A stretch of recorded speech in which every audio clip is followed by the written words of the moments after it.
सोलापूर येथील बागवान नगर परिसरातील दोन जनावरे कारमध्ये MH14CK 3542 मध्ये घालून नेण्याचा प्लॅन गोरक्षकांनी हाणून पाडला। कारमध्ये एक गिर जातीचे खोंड निर्दयीपणे डांबून ठेवलेले होते। कार शेजारी देशी गाय तोंडाला फेस आलेल्या स्थितीत पडली होती। त्या ठिकाणी जमलेल्या जमावाने कारची तोडफोड केली। हा प्रकार 3 ऑगस्ट रोजी पहाटे 3:30च्या सुमारास घडला। यात जनावरे चोरी करणाऱ्या कार चालकासह तिघांविरुद्ध MIDC पोलिसात गुन्हा दाखल झाला आहे। सोलापूर शहरातील MIDC परिसरातील सुनील नगरात यापूर्वी देखील 2 गायी चोरून नेण्याचा प्रयत्न झाला होता। गोरक्षकांना खबर लागताच ते घटनास्थळी येत असताना गायी चोरणारे पसार झाले। दरम्यान 3 ऑगस्टच्या प्रकाराबद्दल जयप्रकाश नारायण नगरातील दीपक राजू चव्हाण यांनी MIDC पोलिसात फिर्याद दिली।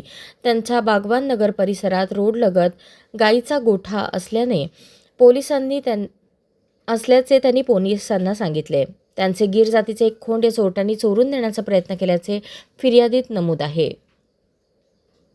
याशिवाय दादाराव भोसले यांची देशी कालवड आणि खंडू कसबे यांच्या देशी गाईला नायलॉनच्या दोरीने बांधून निर्दयीपणे जखमी करण्यात आल्याचेही फिर्यादीत म्हटले आहे। गुन्हा दाखल झालेल्या तिघांवरील एक जण पोलिसांच्या रेकॉर्डवरील आरोपी असून त्याच्यावर प्रतिबंधात्मक कारवाई करण्यात येईल असेही वरिष्ठ पोलीस अधिकाऱ्यांनी सांगितले।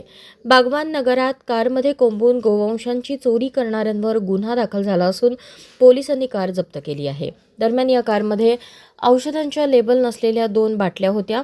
गोवंशांना चोरून नेण्यापूर्वी त्यांना हेरून गुंगीचे औषध दिले जाते।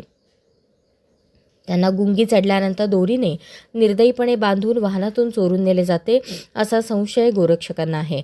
पण त्या बाटल्या नेमक्या कशाच्या होत्या, त्यात कोणते औषध होते हे गुलदस्त्यातच आहे।